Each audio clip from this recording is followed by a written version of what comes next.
Dragonaut One, the Man of Tomorrow, Savzu, the Rated R radio star. Still got to come up with a name for TIE Fighter Renegades. In fact, if you, the listeners, want to come up with names for Rob and I, go for it. Because I think that what listeners come up with is way better than anything I come up with. You guys, gals, and Z's are brilliant. So anyway, got a lot on the plate these days. Been some very busy times. I could tell you stories. At some point, I will tell you these stories, just not in this episode. This episode, I'm going to do something very unique. First off, I'm actually in a fairly relaxed position right now. In this episode, I got one long, beautiful email. In fact, I got it while I was recording last week's Wednesday Q&A. And I'm not going to get to everything in it, but I want to get to a lot of it because it was so kind and so well thought out, such great questions, that I'm going to get into all of them here. And also, we have I'll say great. We have a great album of the week to get into. Got a lot of great response from listeners to the Hard and Fast podcast. Got some new people on board, which is exactly, and if you're hearing this and you're a new patron at Zomia One, you're a member of the Zomia ONE Underground, which is the only way you can hear this. If you're a new patron, welcome. I know there are some of you.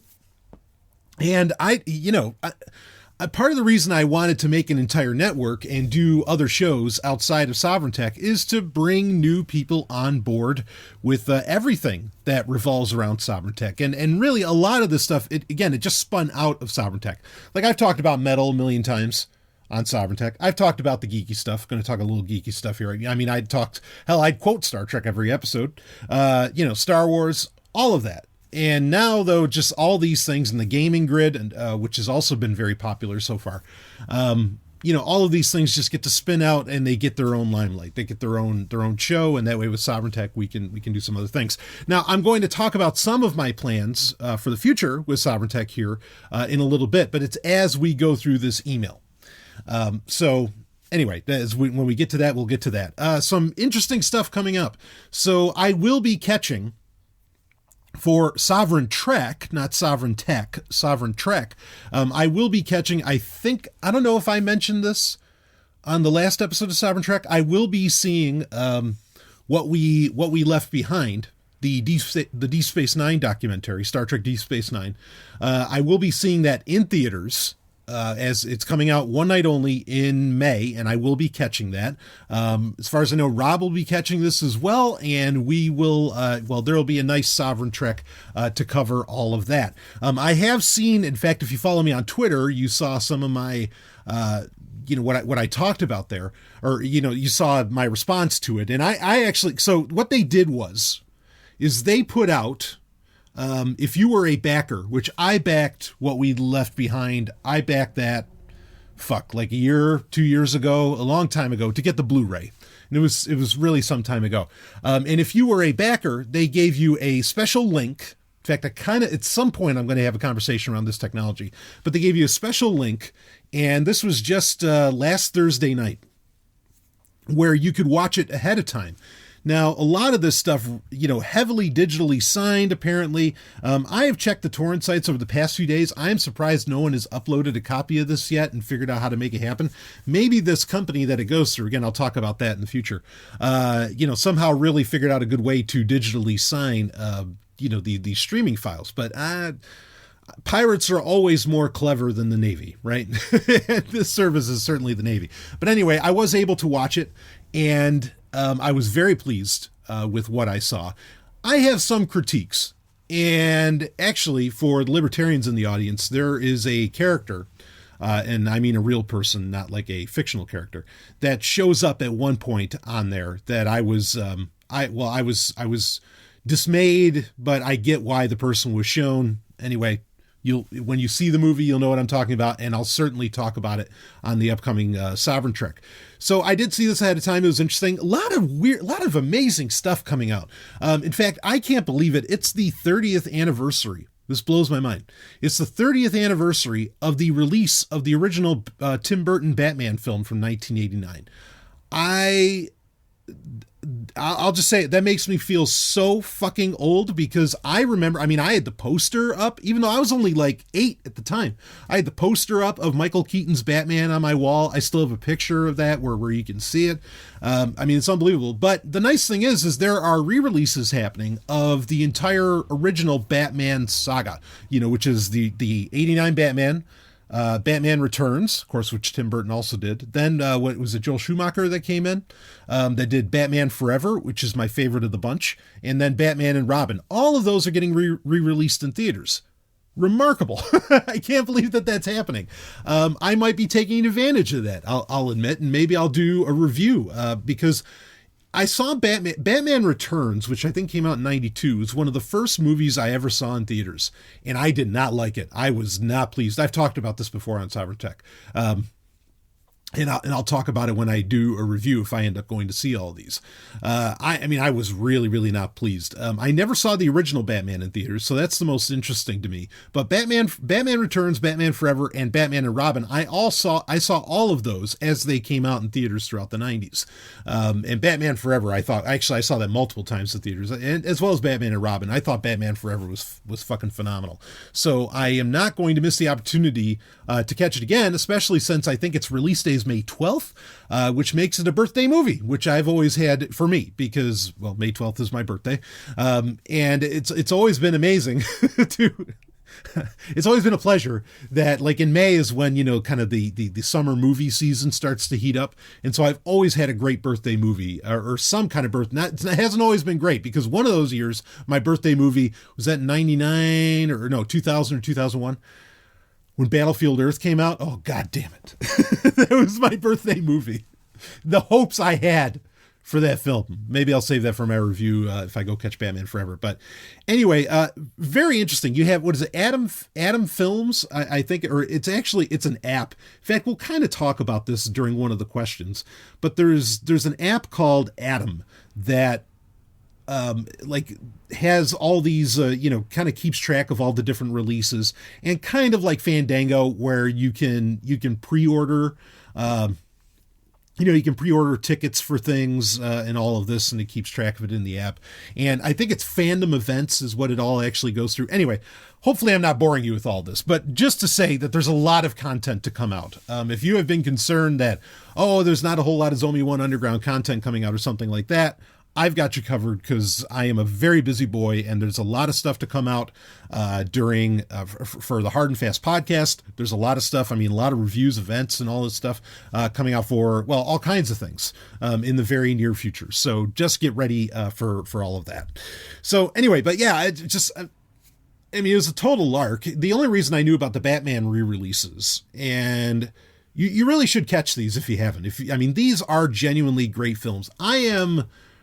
At some point, this conversation is going to come up, and not that it's necessarily anything new. I've said these kinds of things before, but I am just really, for lack of a better phrase, depressed at the new media, at the new entertainment that comes out these days. By and large, there's some oddities that are actually pretty good, but by and large, especially even after watching that DS9 documentary, like, you're just thinking, man, what happened to that? Like, that was good shit, and it's just gone. Nobody makes stuff like that anymore.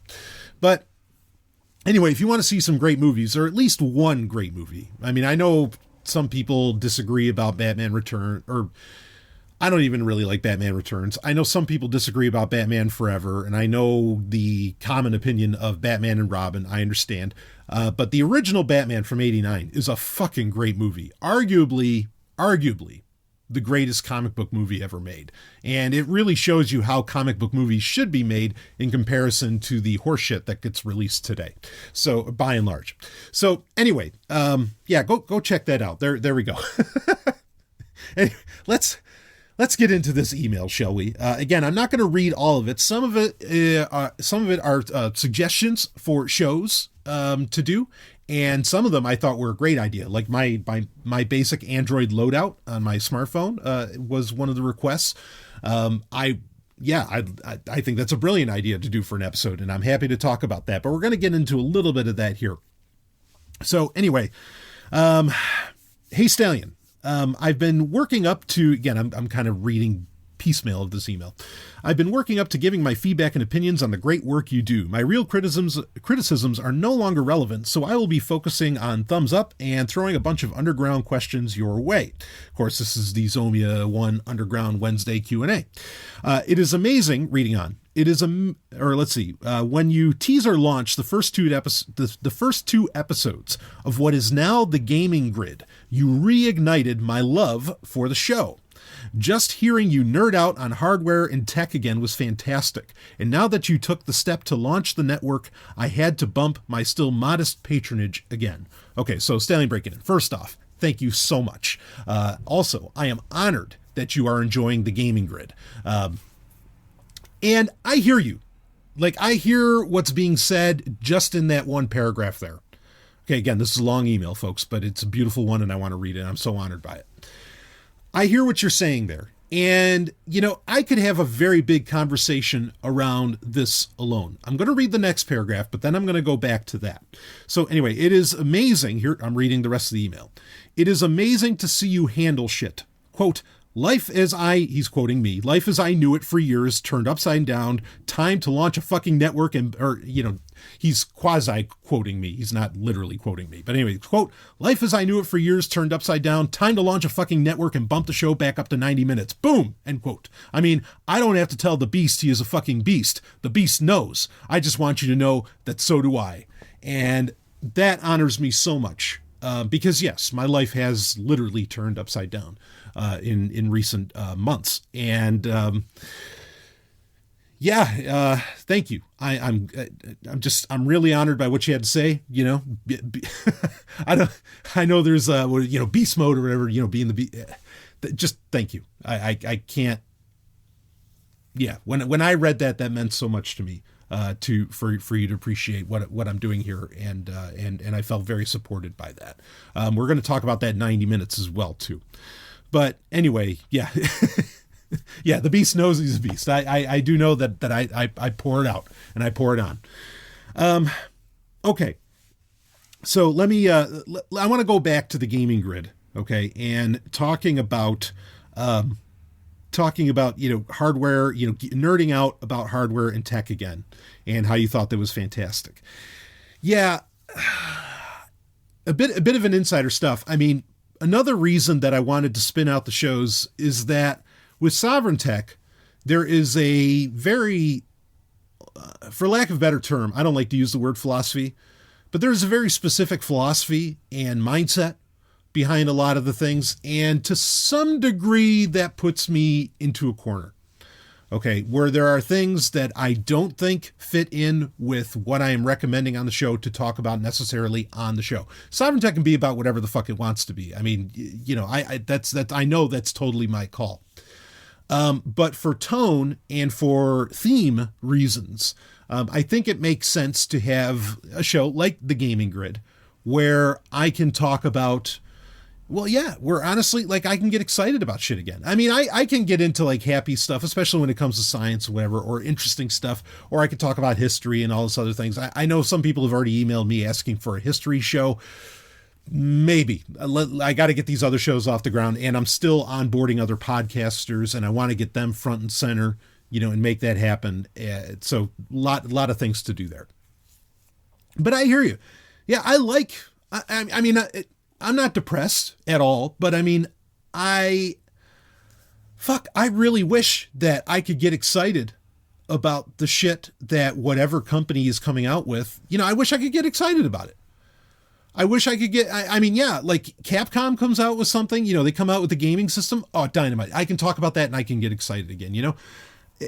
It's just by and large, there's not a whole ton to get excited about because, so much of it is really just to bolster the surveillance state, right? And that's kind of the beautiful thing about like the retro consoles that I talk about often on the Gaming Grid, or about retro games, is that they're done. They're one and done. Like you don't, they don't connect to shit. They don't have cameras on them. They don't have microphones on them. You know what I mean? They don't connect to the internet. You plug them into your TV, and hopefully you got a TV that's dumb. You plug it into your TV and it's over. And like, there's no bullshit. I'm with you. It's so great to be able to talk about stuff that I love again, and to, and to geek out about, or nerd out about, games from yesteryear where I can't even complain about in-app purchases and all that other bullshit. It's so much fun to talk about, just stuff that I fucking love. And when you have separate shows that can do that, it gives you the platform to thematically and consistently be able to talk about that sort of stuff. So yeah, I'm again, this is another reason that we needed more shows besides Sovereign Tech. Okay, let Sovereign Tech stick with what it needs to recommend and what it needs to talk about and everything, and then have the other shows where I can just nerd out, and go crazy. I still have tons of, thousands and thousands of listeners, but I have lost people over the years. They don't like it when I'd have game talk built into the show, into Sovereign Tech or whatever. They didn't like it. A lot of the geeky stuff they didn't necessarily dig. I still get geeky on that show, and it's still, compared to other shows, Sovereign Tech is still leaps and bounds ahead as far as downloads. Just beyond, like Hard and Fast Podcast is number 2, but by comparison, it doesn't come close. Not yet.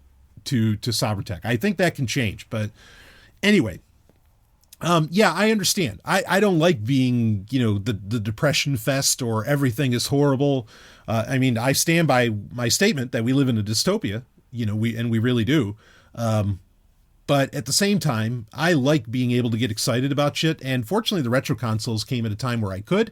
And for other reasons, I can talk about classic gaming and all that. And that just allows me to, get excited and talk great hardware and software again. It's really a great thing. So anyway, let me read on here. So, okay, here we go. Your reasoning for shortening the show seemed sound, and I had no problem with it. That being said, I like the longer format better. With the story of the week not always being interesting to me, I really like the foreplay the best in the older days. You just digging in on small news stories, sometimes going crazy and ending up with 40 minutes of greatness was something I was afraid to lose when you wanted to get on the time constraint. I like what you are doing now, and I'm looking forward to seeing where it all ends up. I'm sure it will be great whether you clock it to 10 minutes or 3 hours. Really looking forward to digging into the user podcast also now that I'm on that tier, and it will be interesting as fuck to get a closer look at what shapes your views on things. Okay. I want to talk about that for a minute. We're pretty much going to bump back up to about 90 minutes. And I am actually this is something I've been discussing around with some others, and I am going to reintroduce the foreplay because, there's a bunch of little stories that I just want to mention and bring it up. And, in having that extra 30 minutes within which to play would really allow for that. I'm going to reintroduce that. That'll probably start this week. I already have a ton of stories that I want to bring up and really talk about, just some crazy shit. But anyway, just to be able to mention things. And like you said, I mention one thing and then it just sends me on a tirade and away we go. User podcast. I still have a whole trilogy that has to get released for that. I am, I'm getting that cut up now, and we'll get that out because that's a show where it's the exact opposite, where it needs to be tight and it needs to be in my opinion, under 30 minutes at least. And if at best it should be under 20, but it has to be very short, to the point, and just kind of get the facts out there. So that's a very different show, and that takes a significant amount of time. Not that I don't put in a ton of time into Sovereign Tech, obviously I think it's obvious that I do. But regardless of that, so going up to 90 minutes with Sovereign Tech and reintroducing the foreplay, getting in those little news stories, I think that's going to end up being great. I appreciate your feedback. It just solidified for me that's what we need to do. So, if anything, what should actually kind of go away is the climax, right? Because a lot of that stuff I can talk about on other shows, but the climax is going to stay there too. Anyway, let me read on with the email here. For a while now, I've been building up questions that I've been wanting to ask you. What has stopped me was a question on feminism that I had a hard time formulating, so I put a lid on the rest of the questions too. I will be saving it for later if that is something you would want to talk about. And for now, focus on what I think is the sexiest thing you do, tech. Thank you. Honored by that. Please send in your questions about feminism. I'm always happy to discuss that and dig in. So send that my way. I'm happy to go over that, especially on a Q&A. And again, I leave you anonymous unless you really want me to mention you. But anyway, I'll keep reading here. I always loved your reviews in general, and the hardware ones in particular. Keep them coming at your leisure. Inspired by your Pine 64 Pinebook review, made me think LibreBoot 2.0. I, of course, got in line to buy it. When I got my green light, I started looking for Pine 64 mentions on podcasts to get really hyped, and by chance stumbled upon news of them launching the Pinebook Pro, a $200 computer they describe as a potential daily driver. What are your thoughts on this little beast? Okay, yeah, so the Pinebook, which is a $100 laptop, that was, well, it's been out there for over a year now, but you have to get in line to buy it and everything. Recently, I was able to get in line to get it. But it is, again, a very basic $100 laptop. You can pay a little bit more and get larger storage put into it, like a 64 gig eMMC. Supposedly that eMMC flash drive, or, solid state drive, is fairly fast for eMMC, which is always a concern with eMMC, but it's fast enough and so it works. But their basic gist is that they never planned on the Pinebook being which is just, it really is just a laptop shell with a little Pine 64, which is like a Raspberry Pi, little board computer put inside of a, laptop clamshell with a screen. I mean, that's the basic gist. Now, that was so popular that the company behind it, which apparently doesn't make any, as I understand it, doesn't make any money off of Pinebook sales themselves, now says, well, we're going to make a computer which is actually a daily driver, not just an experiment. Okay, and that is the Pinebook Pro. The Pinebook Pro is going to have significantly more power to it. I think it's going to have 4 gig of RAM to it, and there might be some options within that. They're still figuring all of that out. It's supposed to be available towards the end of the year. And again, for a couple $100, and it sort of looks like a Surface Book based upon what I've seen so far. Again, a lot of the specifications for it are, well, I think they're subject to change. Let's put it that way. But their basic idea of having like the emailer mentioned, LibreBoot 2.0, where it is it's totally open hardware. It could run something. I mean, the interesting thing with the Pinebook is that one of the experimental aspects to it is that they're like, oh, you could run, you could run FreeBSD on this and it would work beautifully, and FreeBSD will instantaneously load up. That's one of the things that attracted me to it was, and I know, like, I've set up computers that run OpenBSD and all that, and look, it's a fucking pain in the ass. Like, it'd be great if, the hardware that you buy for a laptop has, is open hardware and all of the drivers already come in the latest versions of different types of, different distros of BSD. Which, BSD separate from Linux, obviously. I expect listeners of the show to know about that. But, I'm a huge fan of BSD, always have been. OpenBSD has been my favorite operating system for a long, long time. Honestly, yeah, like if I could get a $200 Pinebook Pro that runs OpenBSD, it installs and just runs stock right out of the gate, everything's going touchpad, the whole thing. Fuck, I would talk about that computer until I'm blue in the face. I really would, because there are the install manuals. There's some laptops, like you can get some from, not Purism, System 76. You can get some, there's a couple laptop models from System 76 that end up with a lot of massaging, end up running OpenBSD beautifully, but you got to go through a whole guide to be able to do that, as to where, with the Pinebook Pro, maybe we can just install OpenBSD and away we go. Or even just, being able to do it with FreeBSD would be beautiful. So the Pinebook Pro, I'm pretty excited for this. This is definitely one I'm going to be keeping an eye on. For $200, I think it's worth risking. And this is a company that has already come out with a product. Like, the Pinebook is a very real thing. Hell, it's even been reviewed in Forbes. So, if you're worried that this is some stupid Kickstarter, I don't think it's that. It doesn't set off my bullshit meter at all, because again, the product exists, right? Like, they already have put out a very successful product line, and I would argue that the Pinebook very much is, and they are very supportive of the open source community in general.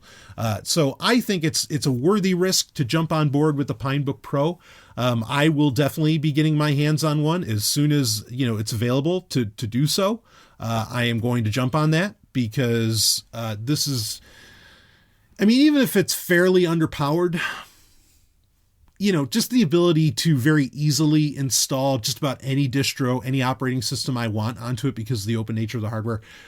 Yeah, I'm there. Like, I'm sold. I want that just for testing purposes. So I can talk about that, even on the show, talk about it on Sovereign Tech and everything.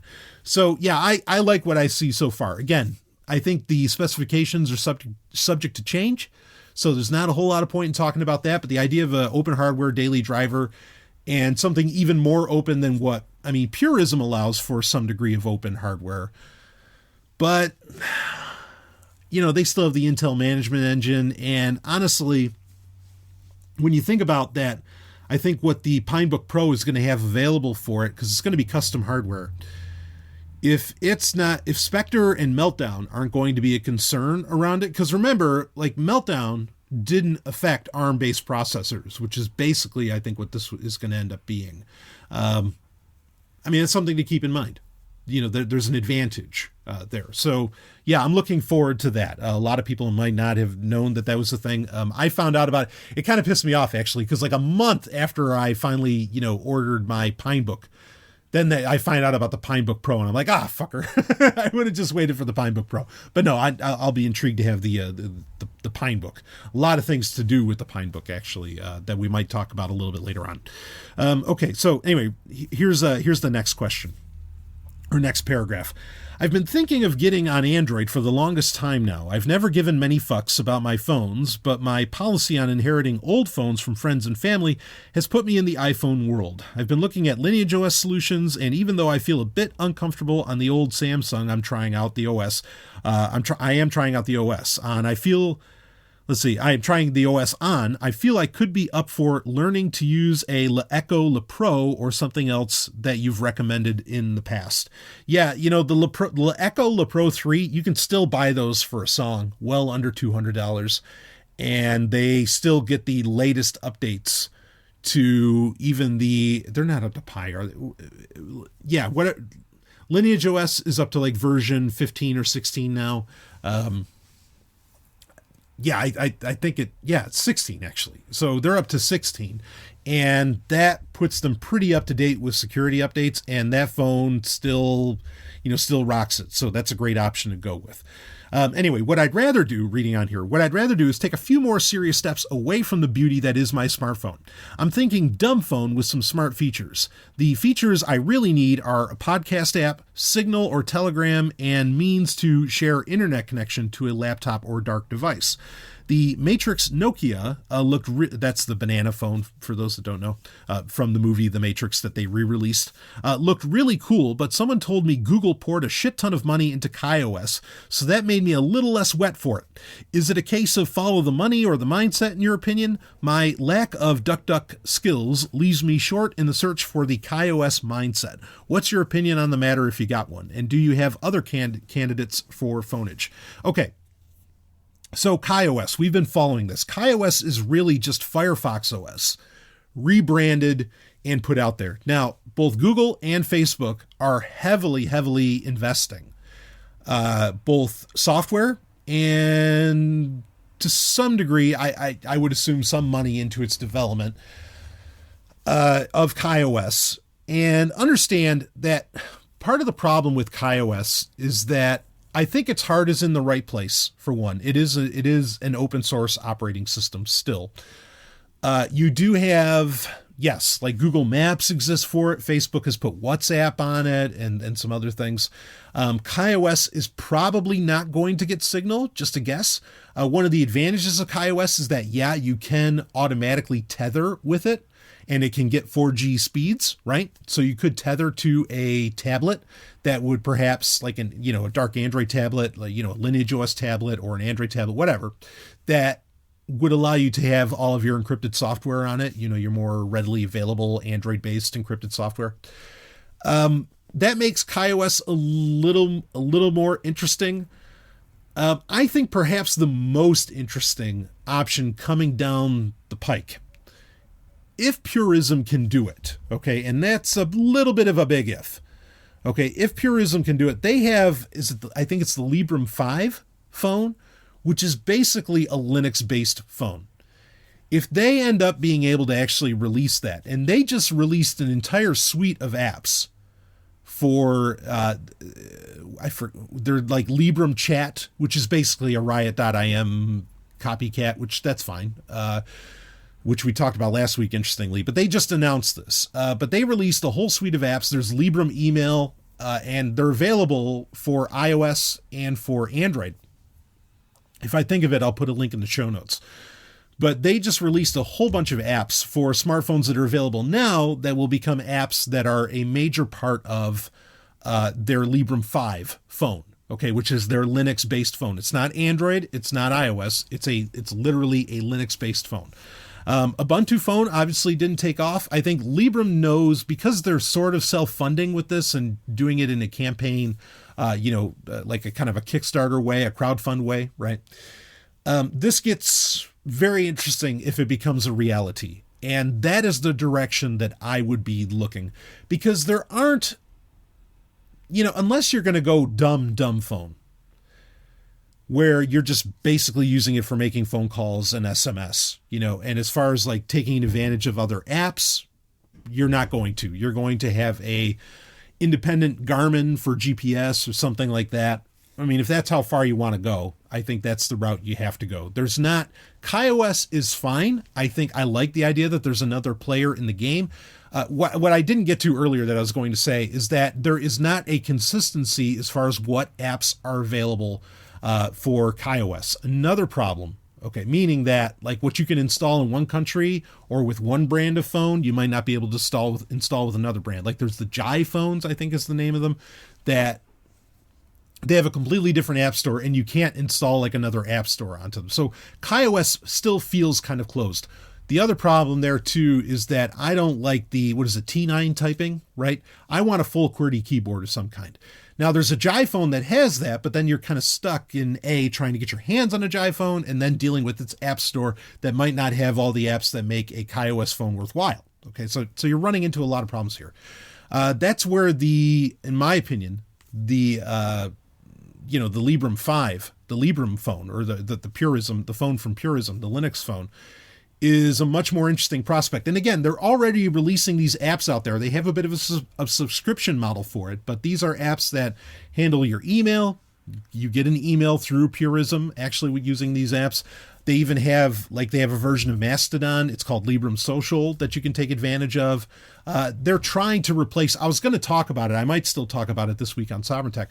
They are trying to replace all of the different features that you use normally on a smartphone. And again, because these apps are also available on iOS and Android, it's not really limiting you to a platform, like to a Linux phone, effectively. And if it's a Linux phone and it's really running Linux, getting Signal on there should be possible. But anyway, we'll see what happens with all of that. But that's the most interesting thing coming down in the phoneage. I like the way you said that, the phoneage space. Okay. Otherwise, I think you just, I don't know. It's tough when you think about it. I sort of want to go on a big tirade about this, but there's other great questions here that I really want to get into, to cover everything. But I guess part of what I do want to talk about that I kind of hinted at earlier, like, God damn it, smartphones are so fucking convenient. I mean, it's really a shame.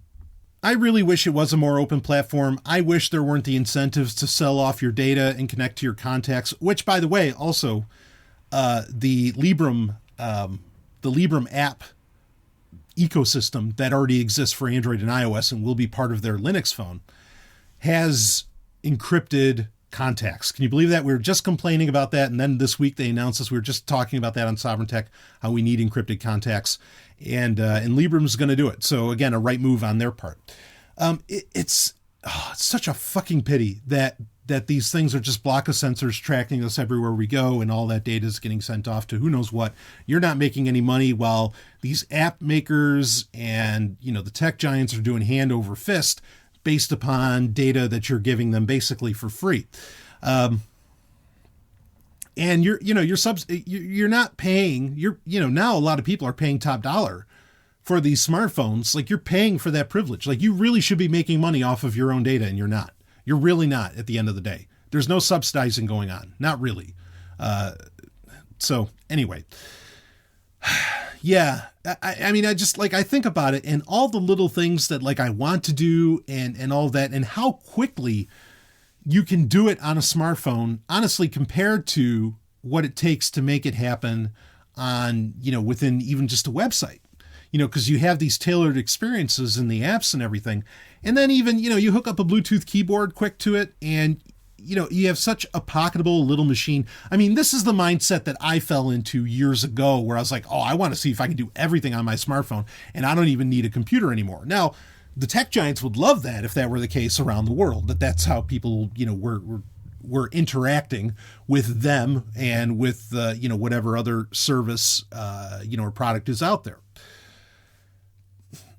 I can't bring myself to do it, but fuck, I mean, there's a long conversation to have around this, but I really understand why people don't, just toss out their smartphones, because that convenience is so convenient and it's so easy and it's so handy to, like, even, if you're going to concerts or something like that, like your tickets, you don't have to print anything out. You don't have to carry anything else with you.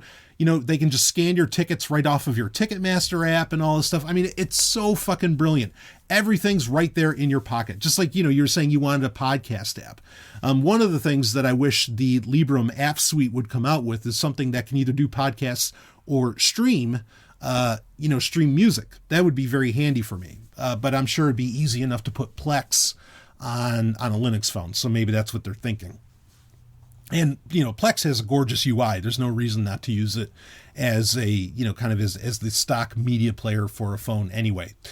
But regardless of, all that, like, I hear you want a podcast app, you want all these other things. I mean, yeah, you got your audiobooks, your podcasts, you got everything right there in your pocket, ready to go at any time. You got your GPS. I mean, I get the brilliance. I'm not ignoring that at all. I understand that that's the reality. The problem is that all of that convenience comes at, in my opinion, too high a cost. And we become very much, I don't like to use this word, but we become reliant upon that convenience to our detriment. And then there's a whole slew of other problems, to say, I mean, the privacy conversation is one we've had many times and could be had again right now, but you have, as long as you're carrying a smartphone, like, you have no reasonable expectation of privacy, and you just don't, not a reasonable one. Okay. Like, there's some things you can do to mitigate that, and you should do them, but let's be clear here. You can't go yelling at some people and then, you pull out your smartphone to check your notifications after. You can't go yelling at somebody about privacy and then, you have a smartphone on. You know what I mean?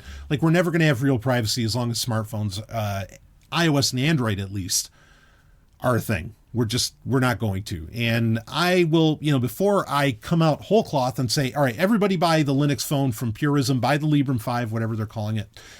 Before I even say that, I have questions. And maybe I'll have somebody on from Purism to answer those questions.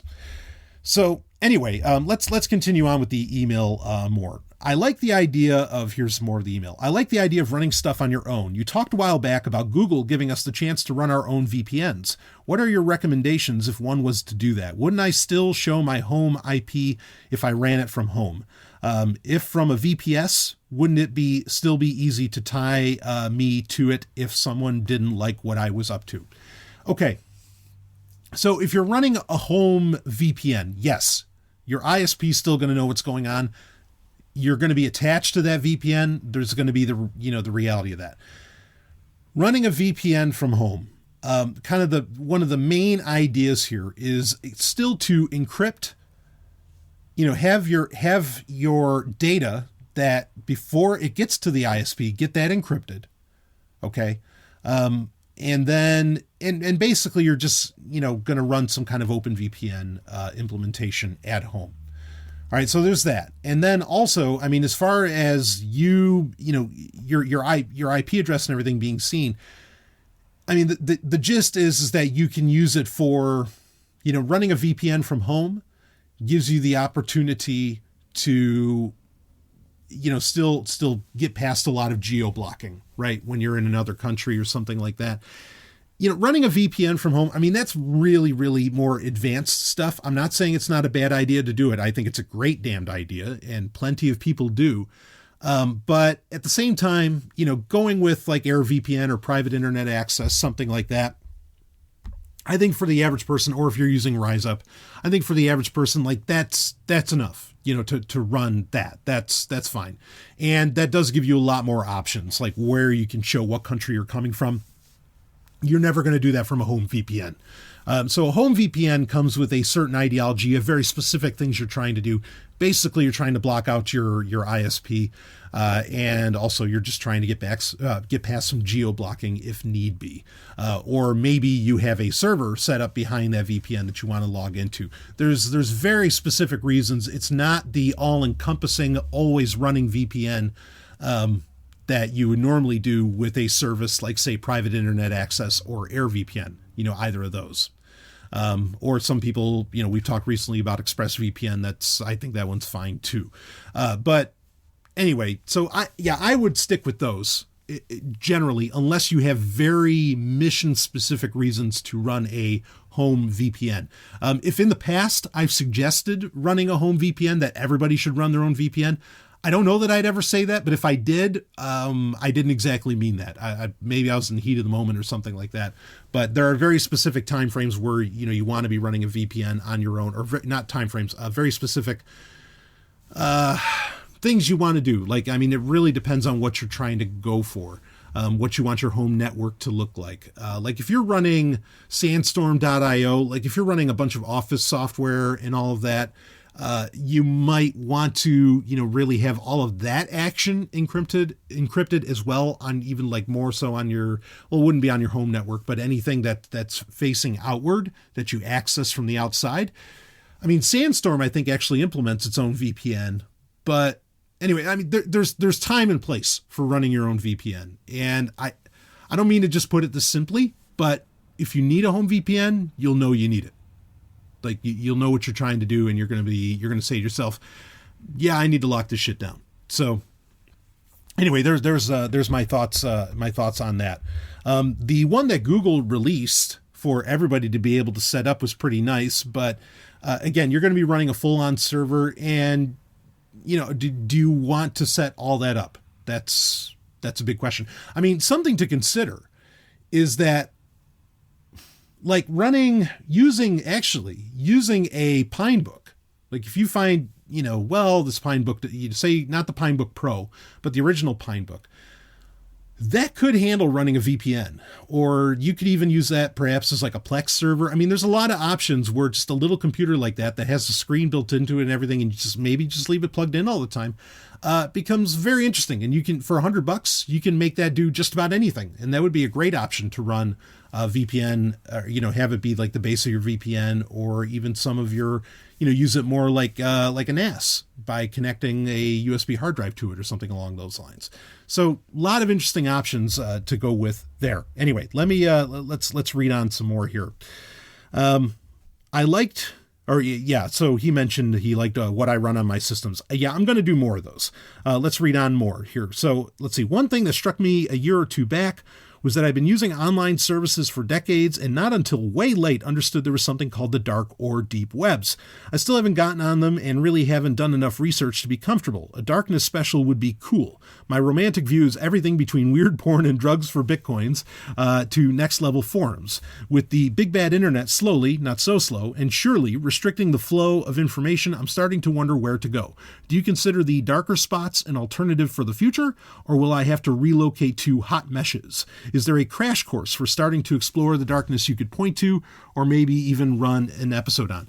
So I would without going over an installation process, because I don't think that's really necessary, I would love to, and I've had a lot of people ask this, to talk about running Tails and the mindset that you have when you are basically only using the internet via Tor.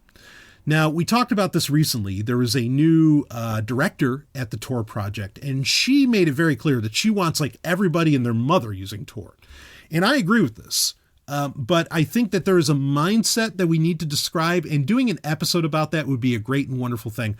I don't know of any really great tutorials on, how to use the dark web. I actually, in 2017, I wanted to go over this because the use of Tor and other things had really grown exponentially, and a lot of people were talking about it. This is very much a thing.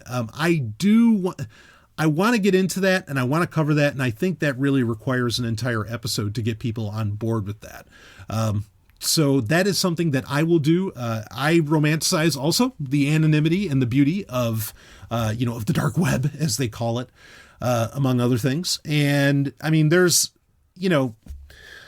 some of the weirder and, in my opinion, completely unethical porn that exists there gets self-policed by a lot of people. We've covered those stories before. The Tor users take care of things on their own, and it's really amazing to see that, for lack of a better phrase, that spontaneous order. I hate that phrase, but you get the point that happens there. But a lot of that is stuff really, I think, that needs a deep dive and to talk about. And so I do want to get into that in the future.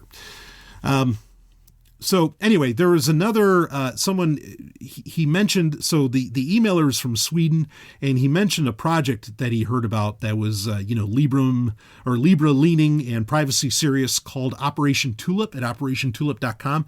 It's like a privacy focused cloud service.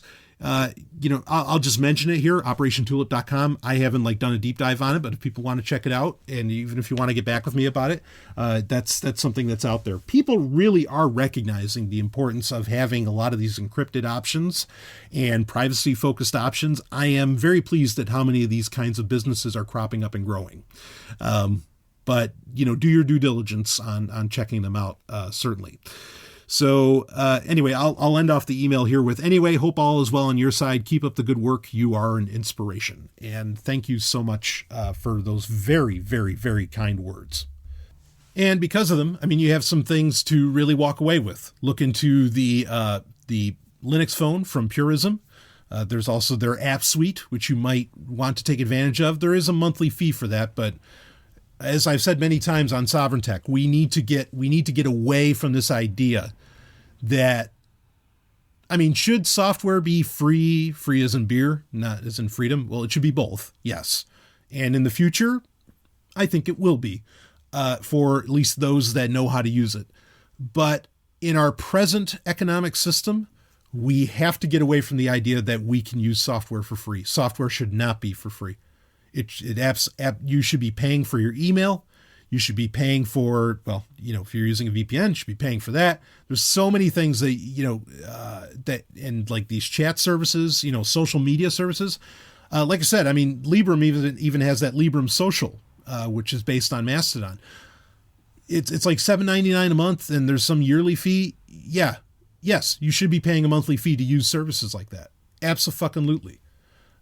Because if you're not paying for it, then the company is making money off of you in another way.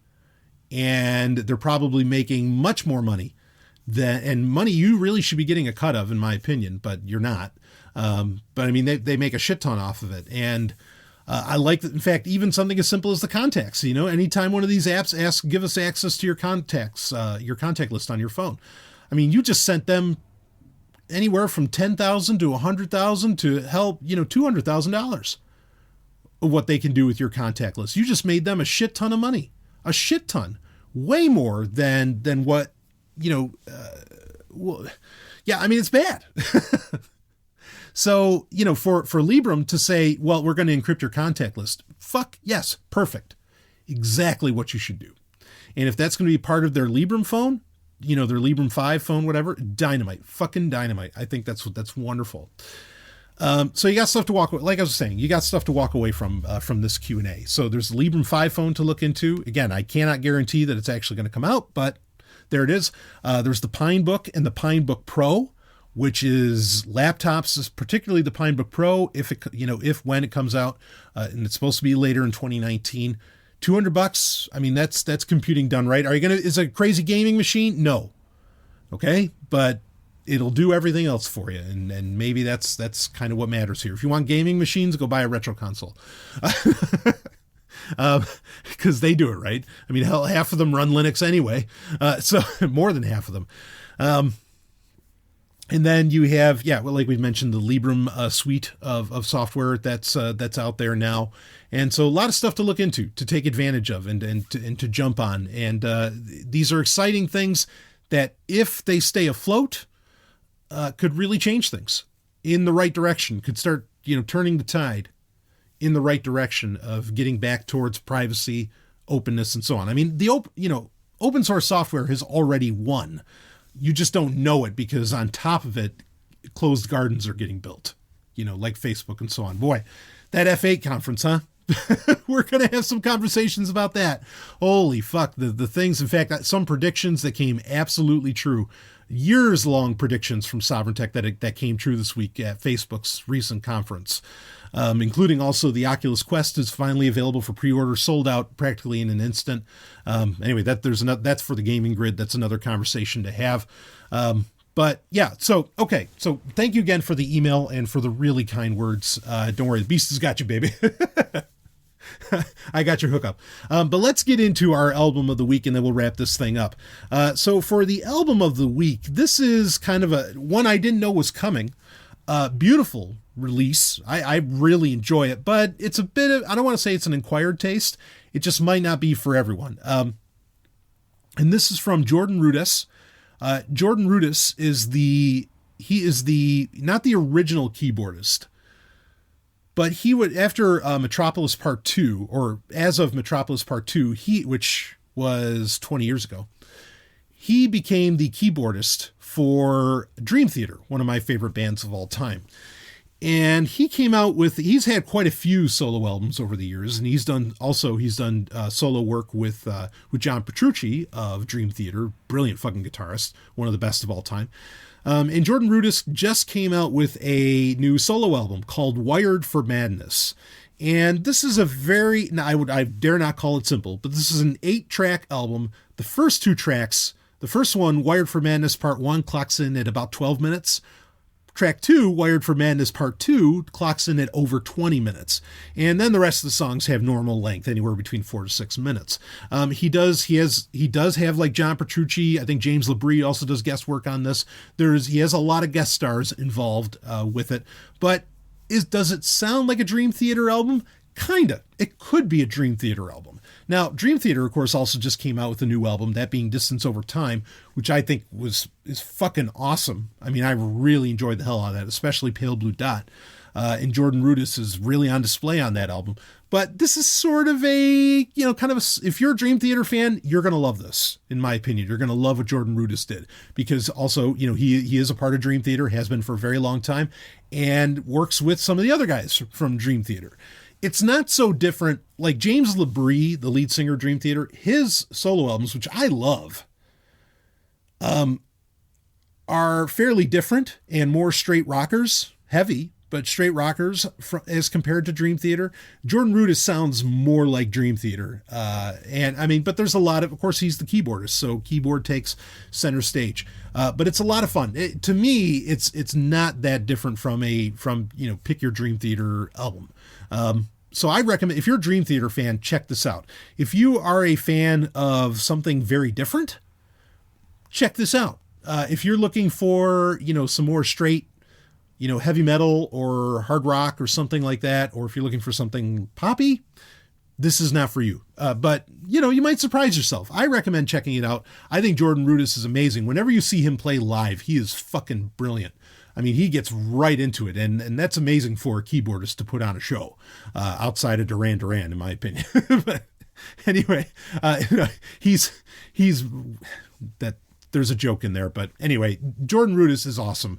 So I totally recommend his 2019 album. Again, it just came out in the past couple weeks, that being Wired for Madness. I think that anybody that loves music can appreciate this. It's a beautiful album. But it's definitely heavy on the madness, so might be a little bit of an acquired taste.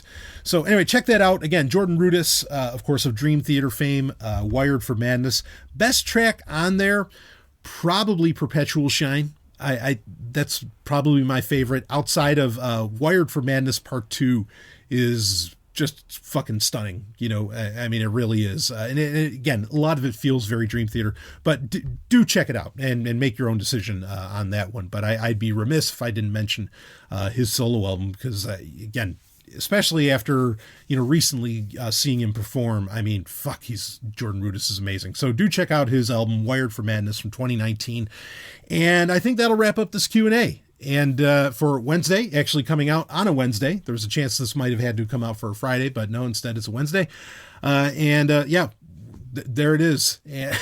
Plenty of more content. May is going to be one busy month, and a lot of stuff finally coming to fruition in May as well that I'm very excited for, to see come out, and a lot of review shows where I'm going to be talking about stuff, including talking about getting more reviews of hardware and some other things. Emailer, thank you so much for all those kind words that really meant the world to me. Thank you for the long email. It was an honor to cover one email in one show and to have that many questions in it. Feel free to send those on, and feel free to send in that question about feminism. I'd be happy to talk about it. So, all right. That is it, really, for your Wednesday Q&A for the Zomia ONE Underground. Thank you for everybody that's been signing up under Zomia ONE and enjoying all of the shows. I will see all of you on the other side.